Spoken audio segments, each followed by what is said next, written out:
នៅពីក្រោយរបងព្រះបរមរាជវាំងថៃដ៏ស្គឹមស្កៃមានរឿងរ៉ាវអាត់កំបាំងនិងការបាត់បង់ដ៏ធំធេងដែលធ្វើឲ្យកុក្រៅពិភពលោកការយាងសោយទីវង្គតភ្លាមរបស់ព្រះនាងភច្ចរាគិធីយផាព្រះរាជបុត្រីច្បងបានធ្វើឲ្យព្រះមហាក្សត្រថៃព្រះចៅរាមាទី10ធ្លាក់ខ្លួនក្នុងវិបត្តិផ្លូវចិត្តយ៉ាងធ្ងន់ធ្ងរមិនត្រឹមតែប៉ុណ្ណោះព្រះអង្គផ្ទាល់ក៏កំពុងរងការវាយប្រហារដោយពាក្យចចាមអារ៉ាមថាព្រះអង្គមានផ្ទុកមេរោគអេដផងដែរតើការពិតនៅពីក្រោយរឿងរ៉ាវទាំងអស់នេះជាអ្វី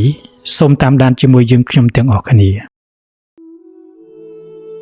ព្រះនាងភច្ចរាគិធីយផាគឺជាព្រះរាជបុត្រីច្បងនិងជាបុត្រីតែមួយគត់ដែលកើតចេញពីមហេសីទី1របស់ព្រះមហាក្សត្រមិនត្រឹមតែមានឈាមជ័រដ៏ខ្ពង់ខ្ពស់ព្រះនាងបានបញ្ចប់ថ្នាក់បណ្ឌិតផ្នែកច្បាប់ពីសាកលវិទ្យាល័យ Cornell ដ៏ល្បីល្បាញនៅសហរដ្ឋអាមេរិកព្រះនាងធ្លាប់ធ្វើជាព្រះរាជអាជ្ញាជាអគ្គរដ្ឋទូតនិងជាតំណាងអង្គការសហប្រជាជាតិក្នុងការជួយដល់សិទ្ធិស្ត្រីនិងអ្នកទោសព្រះនាងជាសមាជិករាជវង្សដ៏ល្អឥតខ្ចោះនិងជាទីស្រឡាញ់បំផុតរបស់ប្រជាជនថៃ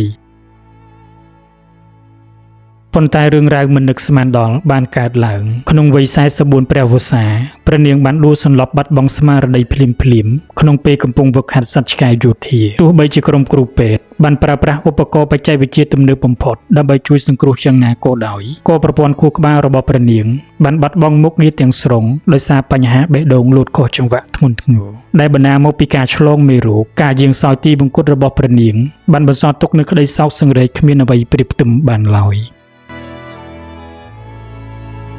នៅចំពេលដែលរាជវង្សកំពុងតែជួបទុក្ខធំពាក្យចចាមអារ៉ាមចាស់មួយដែលធ្លាប់តែអង្រួនរាជវាំងថៃជាច្រើនទសវត្សរ៍ក៏ត្រូវបានគេលើកយកមកនិយាយឡើងវិញនោះគឺព័ត៌មានខ្សឹបខ្សៀវថាព្រះចៅរាមាទី10មានផ្ទុកមេរោគអេដតើរឿងរ៉ាវនេះមានប្រភពមកពីណាពាក្យចចាមអារ៉ាមនេះបានចាប់ផ្ដើមតាំងពីទសវត្សរ៍ឆ្នាំ80និង90មកម្លេះដោយសារតែរបៀបរស់នៅបែបស៊ីវិល័យកាលពីក្មេងនិងការផ្លាស់ប្ដូរមហេសីជាច្រើនលើករបស់ព្រះអង្គរឿងរ៉ាវនេះកាន់តែផ្ទុះខ្លាំងនៅពេលដែលគេហទំព័រ WikiLeaks បានទម្លាយឯកសារសម្ងាត់របស់ស្ថានទូតអាមេរិកកាលពីឆ្នាំ2010ដោយបញ្ជាក់ថាព្រះអង្គមានជំងឺប្រចាំកាយទាក់ទងនឹងឈាមដែលត្រូវការព្យាបាលដោយឈាមជាប្រចាំនៅប្រទេសអាល្លឺម៉ង់ទោះបីជាគ្មានភស្តុតាងវិទ្យាសាស្ត្រណាមួយបានបញ្ជាក់ផ្លូវការហើយវាក៏អាចគ្រាន់តែជាអាវុធនយោបាយរបស់ក្រុមប្រឆាំងដើម្បីវាយប្រហារព្រះអង្គក្តីប៉ុន្តែព័ត៌មានស្រមោលអន្តកាលមួយនេះតែងតែតាមលើកបន្លាចកេរ្តិ៍ឈ្មោះរបស់ព្រះអង្គជានិច្ច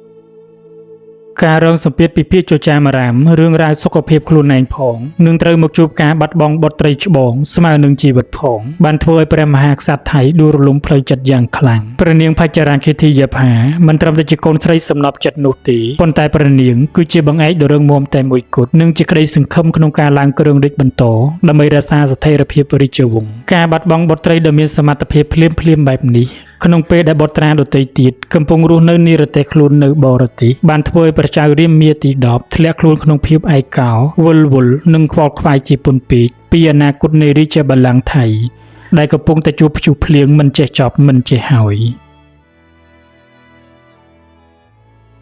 រឿងរ៉ាវនៅក្នុងរាជវាំងថៃតែងតែពោពេញទៅដោយអាថ៌កំបាំងភាពស្រស់បំព្រងនិងការឈឺចាប់ដែលមនុស្សធម្មតាមិនអាចដឹងឡើយតើលោកអ្នកយល់យ៉ាងណាដែរចំពោះរឿងរ៉ាវដ៏ក្តុកក្តួលនិងអាថ៌កំបាំងទាំងនេះសូមបញ្ចេញមតិរបស់អ្នកនៅខាងក្រោមសូមកុំភ្លេចចុច like និង subscribe ដើម្បីទទួលបានវីដេអូថ្មីៗបន្តទៀត